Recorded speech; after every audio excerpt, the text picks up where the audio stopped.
Scott Trowbridge, and I'm the Portfolio Creative Executive for our Star Wars content in all of our parks, resorts, and cruise lines around the world. Hi, I'm Doug Chang. I'm the Vice President and Executive Creative Director for Lucasfilm, and I oversee all Star Wars designs for our films, our theme parks, our new media. I get to basically have a lot of fun designing Star Wars. I had always imagined that someday I would love to visit these worlds, and so when I heard the announcement that Disney was going to make a Star Wars themed attraction, merging Star Wars with everything that Disney does so well with these attractions, I was over the moon. I mean, I was just like, wow, okay, that's kind of my childhood fantasy come to life, because when I was 15 years old and I first saw the movie, one of the things that I wanted to do was to visit these worlds. They felt so real. They felt like there were places that you could go and explore. And now we were actually having an opportunity to design a place like that so that the fans can actually go and enjoy these places for real.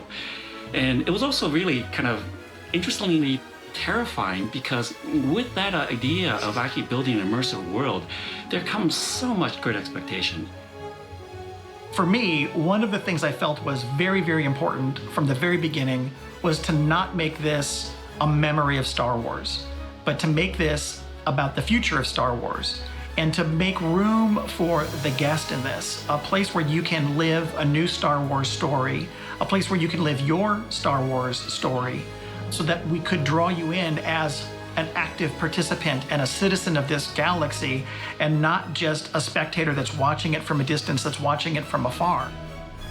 For me, when we were thinking about it in the early stages of design, I just knew, somehow I want to get on board the Millennium Falcon. I mean, that was my dream from when I was 15 years old. I want to be in that cockpit. I want to be in that main chest room. I really want to just walk up to it and just see this spaceship, because in our Star Wars universe, the Millennium Falcon is a character just like, C-3PO or R2-D2. And it was something bigger than life. And so that was kind of my secret hope, is that we could actually get that in the actual attraction. That idea that everything has a story behind it, there's a logic behind it, it's not random, it's all thought out.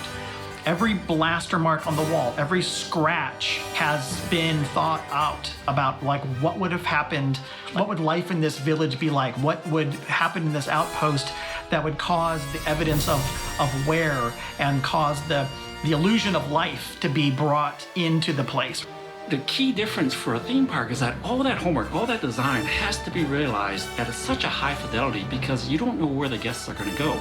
You don't know if they're going to open that closet door and look behind the door. And that illusion of reality can't be broken. It has to be seamless in terms of that. And that's where, everything, all the details that Scott had mentioned has to be recreated at such a high level where, the guests, when they look at something and they touch it, it has to feel real, if not exactly real.